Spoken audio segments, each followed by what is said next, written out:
Hello बच्चों बाटी, कैसे हो सभी।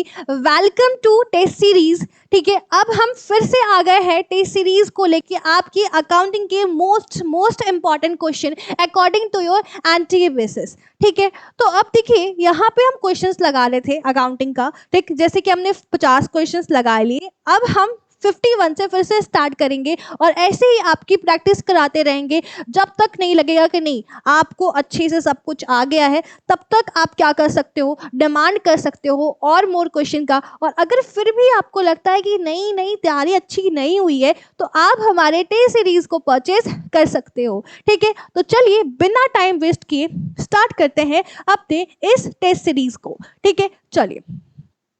तो बेटा जी, क्वेश्चन नंबर 51 आपके सामने है। द वेंडर कंपनी, कुछ ज्यादा ये यहाँ पे, चलो अब ये नहीं हिलेगा। Okay, the vendor company transfer preliminary expenses at the time of absorption. ठीक है, जब भी वेंडर कंपनी अपनी प्रिलिमिनरी एक्सपेंसेस को ट्रांसफर करती है at the time of absorption. ठीक है, एब्जॉर्प्शन इज मींस कि जब भी कोई कंपनी किसी को क्या कर रही है, एक्वायर कर रही है, ले रही है। ठीक है, तो उस टाइम पे जो वेंडर कंपनी है, मतलब जो क्या है, जो सेल कर रहा है, ठीक है, सेलर है, वो किस में ट्रांसफर करता है अपने एक्सपेंसेस को, इक्विटी शेयर होल्डर में, रियलाइजेशन में, परचेजिंग कंपनी अकाउंट में या नन। ठीक, तो हमारे बच्चे बहुत समझदार है और बच्चों ने कहा कि नहीं, हमने डिसोल्यूशन पढ़ा है, हमें इतना तो पता है कि जो भी हम क्या करते हैं, डिसोल्यूशन होता है, हमारी पूरी पार्टनरशिप फर्म पूरी खत्म हो जाती है, कंपनी जब खत्म होती है तो क्या होता है, तो हमारी सारी चीजें एक नई अकाउंट खोलती है, रियलाइजेशन, तो उसमें हमारा सारा चीज आता है। तो realisation is your correct option. ठीक है, क्वेश्चन नंबर 52 है हमारे पास। क्या कह रहा है 52 कि ए लिमिटेड एंड बी लिमिटेड, दो कंपनी है, go into a liquidation and a new company x limited formed in the case of absorption में, एक्सटर्नल में, अमलगमेशन एंड नन। तो मैम हमें बहुत अच्छे से पता है कि ए प्लस बी इक्वल टू जब सी बन जाते हैं ना, तो इसको ना अमलगमेशन बोलते हैं। क्या बोलते हैं बेटा? अमलगमेशन बोलते हैं। ठीक है, क्लियर। चलो, क्वेश्चन नंबर 53 है हमारे पास। For amalgamation in the nature of merger. ठीक है, मैंने आपको बताया था कि अमलगमेशन में ना आपके पास दो चीजें होती है, नेचर ऑफ मर्जर होता है और परचेज होता है। ठीक है, नेचर ऑफ परचेजर होता है। ठीक, तो ये तब होता है जब आपके मर्जर के 5 कंडीशन में से 2-3 कंडीशन फुलफिल नहीं हो पाते हो, तो नेचर ऑफ परचेजर हो जाता है। ठीक है, अब ये मर्जर की बात कर रहा है। वैसे nature of merger, the share holder holding at least more of the equity share transfer company become equity shareholder of the transferee company। ठीक है, बेसिकली कह रहा है कि जब भी अमलगमेशन में नेचर ऑफ मर्जर है, तो नेचर ऑफ मर्जर में 5 कंडीशन होते हैं, जिसमें से ये एक कंडीशन कह रहा है कि कम से कम जो भी हमारी ट्रांसफरर कंपनी है वो कितना ट्रांसफरी कंपनी को देगी, 90% होता है बेटा। कितना होता है? 90%। इस बात को याद रख लीजिए। ठीक है, 90%। ओके, चलो question number 54। As per AS 14 के हिसाब से accounting standard, purchase consideration is what is a payable to. ठीक है, किसको देता है? AS 14 में अमलगमेशन ही तो है। कह रहा है कि परचेज कंसीडरेशन, जब भी हम कुछ परचेज करते हैं, ठीक है, तो वो किसको पेबल है? शेयर होल्डर्स को, क्रेडिटर्स को, डिबेंचर होल्डर को, या share holder and debenture holder को। ठीक है, आप मुझे बताइए। तो बेसिकली जब हम क्या कर रहे हैं, परचेज कर रहे हैं किसी से कोई चीज, ठीक, या परचेज हम किसी को कुछ दे रहे हैं, तो किसको देंगे? शेयर होल्डर को। उसके मालिक को ही ना पैसा देंगे, तो ऑफकोर्स शेयर होल्डर। तो करेक्ट ऑप्शन क्या हो जाएगा? Share holder. क्रेडिटर को तो देंगे नहीं, डिवेंचर होल्डर को तो देंगे नहीं। शेयर होल्डर का मतलब ही क्या है? कंपनी का ओनरशिप। ठीक है, समझ आया? चलो, question number 55। In the case of only one of the combining company survive other losses and it's a separate identity, acquisition, merger, amalgamation and formation। ठीक है, तो इस क्वेश्चन को ना मैं इजिली मैं आपको समझा देती हूँ। कह रहा है कि ए कंपनी है छोटी सी, बी कंपनी है बड़ी सी। ठीक है, समझ आया? तो ए कंपनी बी कंपनी दोनों का नेचर सेम है, लेकिन ए कंपनी छोटी है तो बी कंपनी इसको क्या करता है? खा जाता है। क्या करता है, खा जाता है, बोलता है कि तुम मेरे अंदर आ जाओ। तो जब ये इसके अंदर चला जाएगा तो सिर्फ बी कंपनी जानी जाएगी, और बी कंपनी यहाँ से थोड़ी इतनी और बड़ी हो गई। ठीक, तो अब क्या हुआ कि कंबाइन तो हो गई, सरवाइव तो कर रही है इसके अंदर, लेकिन उसकी सेपरेट खत्म हो गई ना, इसकी लॉस से सेपरेट आइडेंटिटी क्या हो गई, यहाँ पे खत्म हो गई। तो एक्विजिशन किस में होता है, एक्विजिशन में होता है, मर्जर में नहीं, अमलगमेशन में नहीं, फॉर्मेशन में नहीं। ठीक है, तो acquisition when a company purchase most all other company shares and gain control, सारी कंट्रोलिंग उसी कंपनी के अंदर होती है। ठीक है, चलो क्वेश्चन नंबर 56 है हमारे पास, कह रहा है is the amount payable by the purchasing company vendor company for taking over the business of a vendor company.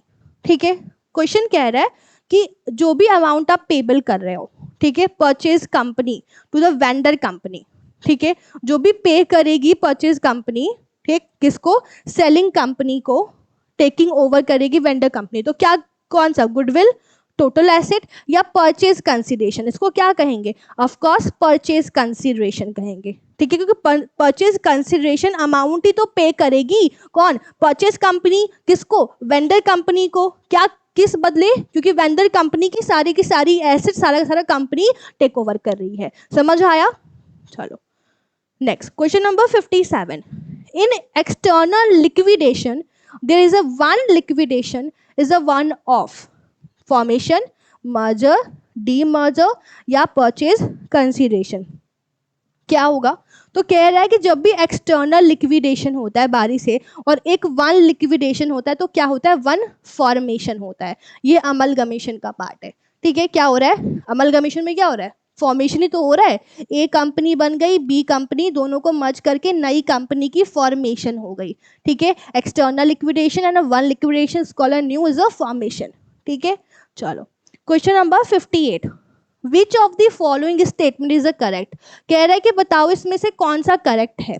The amount of goodwill और कैपिटल रिजर्व फाउंड किया जा रहा है book of the purchase company में। ये हमने पहले भी क्वेश्चन कर लिया है बेटा जी, ठीक है, रिपीटेड क्वेश्चन है, आप फिर भी देख लो। और the amount of goodwill capital found out और वेंडर कंपनी, तो मैंने आपको पहले भी बताया कि जब भी परचेजर कंपनी है तो परचेजर कंपनी ही अपने अंदर गुडविल को क्या करेगी, रिकॉर्ड करेगी, बिकॉज ऑफ उसने गुडविल का पैसा दिया है। ठीक, तो यहाँ पे हमारा करेक्ट ऑप्शन ए हो जाएगा। ठीक है, चलो question number 59, the amalgamation adjustment account appear in the book so under the heading of balance sheet, reserve and surplus, fixed asset, investment या miscellaneous expenditure. This is also repeated question, ये पहले भी हमने देख लिया है। तो मैंने आपको बताया था अमलगमेशन की एडजस्टमेंट अकाउंट में, जैसे कि हमारी बैलेंस शीट है, अब अगर बैलेंस शीट देखो कंपनी की, तो equity and liability, share holder fund, reserve and surplus पहले आपका होता है हेडिंग, तो इसमें आपकी हेडिंग क्या होती है अमलगमेशन में, रिजर्व एंड सरप्लस होती है।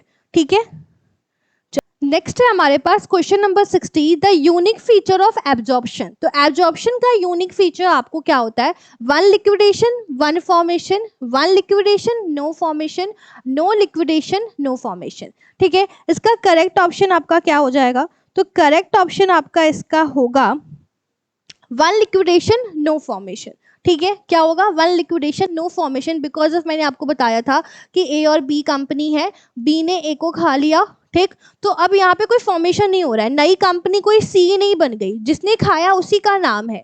ठीक है, 61, in a hire purchase ownership of the property is transfer to the hirer on the payment of. ठीक है, हायर परचेज में ओनरशिप क्या हो रही है, ट्रांसफर हो रही है, तो क्या होगा, payment instalment last, third, first या सेकेंड। ठीक, तो मतलब कि जो भी खरीद रहा है हायर परचेज के बेसिस पे, उसके नाम पे ओनरशिप कब ट्रांसफर होगी, जब वो लास्ट इंस्टॉलमेंट देगा। ठीक है, okay, question number 62, if the hire purchaser fail to make payment of any instalment. ठीक है, हायर परचेजर क्या कर देता है, फेल कर देता है कोई भी इंस्टॉलमेंट पेमेंट पे देने पे, तो पोजीशन होती है, डिफॉल्ट होती है, सेल होती है, परचेज होती है। ऑफ कोर्स क्या हो जाएगा, पोजीशन हो जाएगा। ठीक है, क्या हो जाएगा हमारा करेक्ट ऑप्शन, पोजीशन हो जाएगा। ठीक है, चलो question number 63, if the instalment is not pay, higher vendor has right to sell the good, purchase the good, repair the good, repossession of the good. ठीक है, जब भी इंस्टॉलमेंट पे नहीं होगा तो हायर वेंडर के पास क्या राइट है, हायर वेंडर के पास राइट है कि वो उससे गुड्स वापस लेके गुड्स को दोबारा क्या कर सकता है, सेल कर सकता है। Question number 64, on a due when drawee fail to make payment, ठीक है, drawers and drawee bill of exchange का क्वेश्चन है आपका कि जब भी ड्रॉवी फेल हो जाता है पेमेंट तो क्या हो जाता है, बिल इज ऑनर हो जाता है, डिसऑनर हो जाता है, कैंसिल हो जाता है, नन ऑफ द अबव। तो आप कहोगे ma'am is correct answer is a dishonour हो जाता है। ठीक, 65, which of the following would not make distinction between hire purchase and normal purchase, इसमें से कौन सा नॉट है, ध्यान से दीजिए, याद रखिएगा, नॉट मतलब इसमें से हायर परचेज नॉर्मल परचेज का डिफरेंस क्या नहीं है। तो ए कह रहा है asset does not belong to purchaser, asset purchaser से बिलोंग नहीं करता, when delivery receive from supplier, ठीक है, जब तक डिलीवरी नहीं हो जाती, ठीक है, तब तक एसेट क्या होता है, परचेजर से बिलोंग नहीं करता। तो ये तो ठीक है, ये बात सही है, हायर में भी नॉर्मल में भी, ठीक। लेकिन purchaser pay for item by instalment over a period of time, ये सिर्फ हायर की बात कर रहा है कि परचेजर जब तक इंस्टॉलमेंट पूरा ना देता, मतलब क्या कहता है, ओवर पीरियड ऑफ टाइम क्या करता है, इंस्टॉलमेंट देते रहता है, ठीक है, पे करते रहता है। तो करेक्ट ऑप्शन हमारा बी हो जाएगा। और सी देख लो, cost to buyer likely to be higher would be normal purchase, बिल्कुल यहाँ पे हायर होता है नॉर्मल परचेज का, तो डिफरेंस बता रहा है।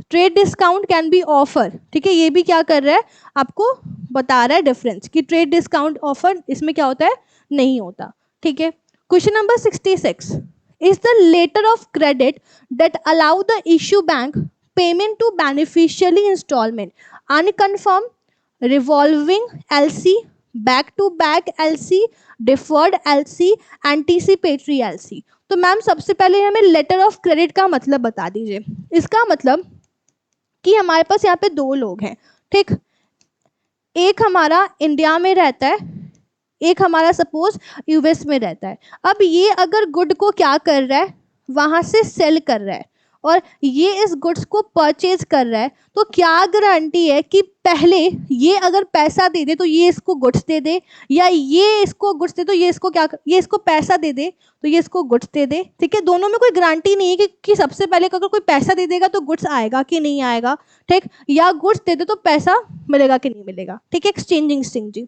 तो इसीलिए यहाँ पे इनके जो भी बैंक हैं, ये दोनों के बैंक बीच में आते हैं, और यहाँ पे क्या इशू किया जाता है, यहाँ पे बैंक इशू करती है लेटर ऑफ क्रेडिट, क्या इशू करती है, लेटर ऑफ क्रेडिट, और ये गारंटी लेती है इस बंदे की कि अगर ये बंदा आपको पेमेंट नहीं कर रहा तो हम आपको पेमेंट करेंगे। इस यूएस वाले बंदे को इंडिया वाले बंदे का बैंक पे करेगा as a grantor, as a beneficiary, ठीक। तो क्या होगा, मतलब यहाँ पे क्या होगा, अनकन्फर्म नहीं होगा, रिवॉल्विंग भी नहीं, बैक टू बैक एलसी नहीं होता है, ठीक, और डिफर्ड नहीं, तो एंटीसिपेटरी, मतलब ये इसका क्या बन जाता है, एंटीसिपेटरी बन जाता है, ठीक है।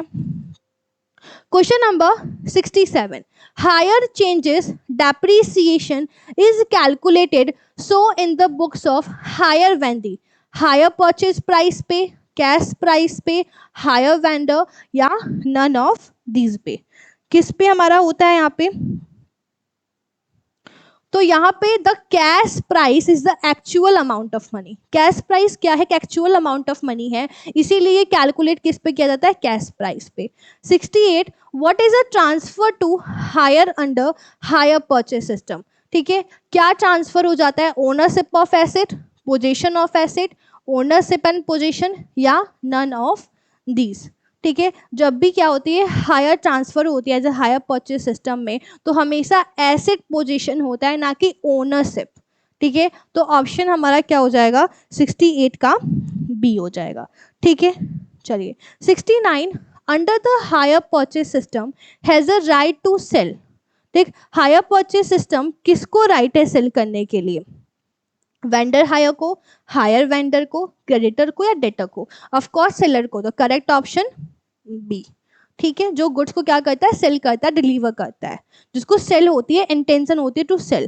Question number 70, under hire purchase system the retail price the article is called MRP, wholesale price, retail price, या कैश प्राइस, ठीक है, हायर परचेज सिस्टम हमेशा आर्टिकल कौन सा है, तो रिटेल प्राइस लिखा हुआ है ना, रिटेल प्राइस, तो आपका करेक्ट ऑप्शन क्या हो जाएगा, रिटेल प्राइस। ठीक है, the retail price is a price customer पे फाइनल प्रोडक्ट। ठीक है, तो कस्टमर हमेशा रिटेल प्राइस पे क्या करता है, गुड्स को खरीदता है। 71, द इनिशियल अमाउंट पे higher purchase system is called cash price, retail price, interest या डाउन पेमेंट। तो ऑफ कोर्स आप जानते हो हायर परचेज सिस्टम में सबसे पहला जो पेमेंट हम देते हैं डाउन पेमेंट इसको कहते हैं। 72, under hire purchase system interest is calculated on higher purchase price, outstanding balance, cash price या डिफॉल्ट। तो हमारा क्या होता है, हायर परचेज सिस्टम में इंटरेस्ट हमारा आउटस्टैंडिंग बैलेंस पे कैलकुलेट होता है, जो भी हमारा बकाया अमाउंट रहता है। 73, if the hire purchaser fail to make payment any installment called a default and vendor has the right of default sell repossession। तो ऑफ कोर्स रिपोजिशन कर लेता है जब भी हायर परचेजर फेल हो जाता है पेमेंट करने के लिए। सॉरी, ठीक है। Question number 74, if the hire vendor may take away all the goods on which there is default of installment, it is called sorry, option A repossession, B partial, complete या none। तो जब भी hire vendor क्या करता है, away होता है all the goods. ठीक है, जो भी हायर वेंडर है may take away all the goods with their default of instalment is called, तो पार्शियल रिस्पॉन्सेज होते हैं या कंप्लीट। तो जब अगर ऑल द गुड्स करेगा तो कंप्लीट रिपोजिशंस होते हैं। ठीक है, जो भी हायर वेंडर होगा, जो भी सेलेक्ट करेगा वो क्या करेगा, मेरा टेक अवे ऑल गुड्स, तो डिफॉल्ट जब इंस्टॉलमेंट में डिफॉल्ट आ जाएगी तो कंप्लीट रिपोजिशन कर लेगा, पूरा का पूरा गुड्स ही क्या कर लेगा, ले लेगा। ठीक, वहीं पे अगर हायर वेंडर सिर्फ पोर्शन ऑफ गुड्स, सिर्फ टेक अवे, सिर्फ आधा गुड्स कब लेता है, जब इंस्टॉलमेंट डिफॉल्ट होगी तो सिर्फ क्या करेगा, पार्शियल रिपोजिशन करेगा। ठीक है, तो ये हमारा क्या था, क्वेश्चन नंबर 75। ठीक है, तो क्वेश्चन नंबर 75 तक ही आज हमारा इस क्लास में इनफ करते हैं। ठीक, उसके बाद हम नेक्स्ट सेशन में फर्दर आगे क्वेश्चन से पढ़ेंगे 76 एंड 77 से। ठीक है, चलिए तो आज के सेशन में बस इतना ही। अगर आपको कोई डाउट होता है किसी भी क्वेश्चंस में, अगर आपको लग रहा है कि नहीं हमें और भी थोड़ा डीप पता करना है, जानना है, हमें नहीं समझ में आ रहा है, तो कोई दिक्कत की बात नहीं है, आप कमेंट सेक्शन में मुझे कमेंट कर दीजिएगा कि मैम मुझे इस क्वेश्चन में पार्टिकुलर ये चीज़ें समझ में नहीं आई। ठीक है, तो मैं आपको नेक्स्ट सेशन में उसी डाउट से स्टार्टिंग करूंगी। ठीक है, तब तक के लिए पढ़ते रहो, हंसते रहो और ऐसे ही क्या करो, नोट्स बनाओ और ढेर सारा पढ़ो। ठीक है, और मुझे आप पे पूरा भरोसा, आप कर सकते हो और अच्छे मार्क्स गेन कर सकते हो। Thank you.